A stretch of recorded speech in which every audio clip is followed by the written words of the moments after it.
मशरिक़ वुस्ता की जंग के तनाजुर में अगर कोई मुल्क मर्दों की तरह खड़ा हुआ है तो वो ईरान ही है, जिसने आंखों में आंखें डालकर अमेरिका का मुकाबला करने का फैसला किया है।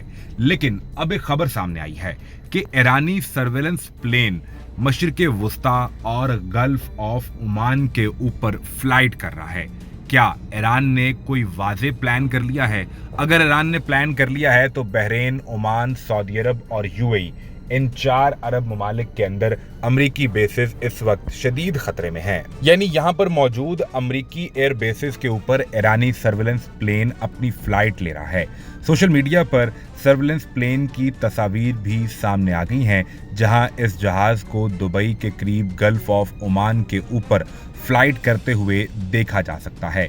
स्प्रिंटर की जानिब से एक खबर शाया की गई जिसमें बताया गया कि पर्शियन गल्फ और गल्फ ऑफ ओमान के ऊपर ईरानियन सर्वेलेंस प्लेन की फ्लाइंग दरअसल अमेरिका की बेसिस के लिए एक खतरा भी हो सकता है, क्योंकि अमेरिका मशरिक़ वुस्ता में इसराइल की सपोर्ट से पीछे नहीं हट रहा और मुसलसल इसराइल को शय दे रहा है कि वो ये जंग लड़े, क्योंकि अमेरिका का असला बिकेगा और दूसरी तरफ अमेरिका को मुसलमानों को निशाना बनाने का एक और मौका मिल जाएगा। लिहाजा इस सारी सूरत हाल में ईरान ये पहले ही वादे कर चुका है कि हम गुज़िश्ता कई दिहाइयों से अमेरिका से जंग लड़े हैं, हमें अब अमेरिका का कोई खौफ भी नहीं है। अमेरिका अपना डर उन मुल्कों के पास लेकर जाए जो अमेरिकी डॉलर पर अपनी मईशत को चलाते हैं, हमें इससे कोई फर्क नहीं पड़ता। लिहाजा ओमान, सऊदी अरब, यूएई और बहरीन जो इस मामले पर सिर्फ मजम्मत तक के बयान दे रहे थे और सिर्फ जंगबंदी की बात कर रहे थे, अब वहां मौजूद अमेरिकी बेसिस को अगर ईरान की जानिब से निशाना बनाया गया तो फिर ये तीसरी जंग अजीम से कम की बात नहीं होगी,